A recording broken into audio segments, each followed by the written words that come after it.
Hello everyone, it's me Clayton. I just finished watching The Boy and the Heron, which is the latest animated film by Hayao Miyazaki.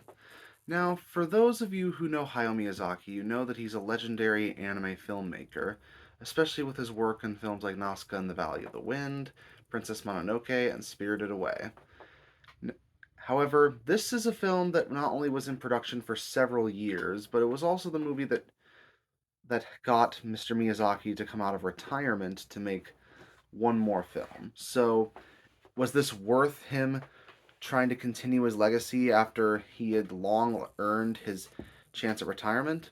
I'd say it's not one of his best films, but it certainly is an example of why there's no one like him in animation. Let's get to the story, though, shall we? The story revolves around a boy named Mahito, who lost his mother in a fire during the Pacific War.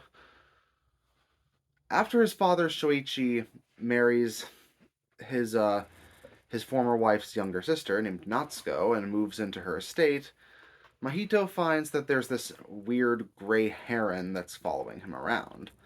And he finds that not only can the heron speak, but he's from an alternate world where apparently his mother is located. Well, when Mahito finds this other world, he finds not his mother, but Natsuko, as she has been taken by various forces. So Mahito has to travel through this world to find Natsuko, as he comes across a seafaring woman named Kiriko, who is the younger version of one of the maids at his house, a girl named Himi with magical powers, a king of parakeets who acts as one of the main antagonists, and a bunch of other creative characters as he tries to find Natsuko and escape. So yeah, this whole film definitely has a lot of visual imagination, which is expected from Miyazaki, considering that it not only has his unique art style intact, but it also happens to have some sequences that are pretty ambitious even for him. Particularly the opening scene and any scene that has tons of characters moving around and causing a huge explosion of color on screen. Like the parakeets and these little spirits that can transform into humans when they go into our world called the Wara Wara. There's just a ton of variety when it comes to characters and locations. And if I had a bit of a criticism here, it would be that the first act of the film does drag on for a little bit. I understand that they want us to, know Mahito's home and they want us to understand his mindset as well as the mindset of the employees who live at the establishment. But at the same time, it did feel like there are certain scenes that could have been cut.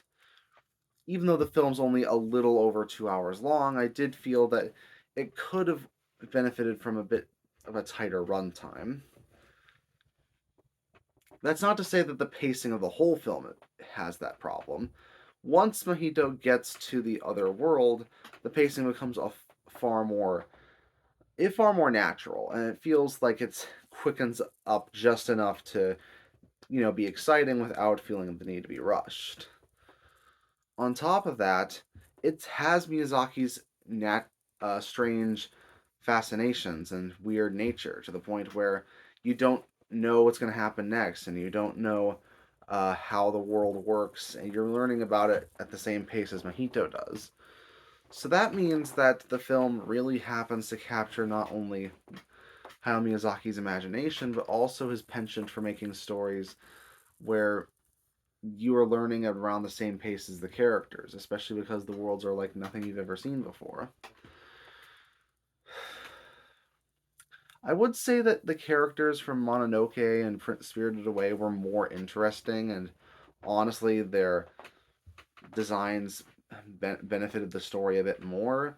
But this film still goes through a lot of great themes of loss, of family, of finding your way through life when you're just in the age of grade school, especially during times of war, which Miyazaki obviously has a lot of experience with.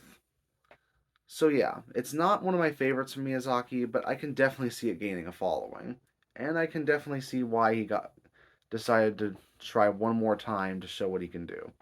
That's why I'm giving it an 8.5 out of 10. See you next time.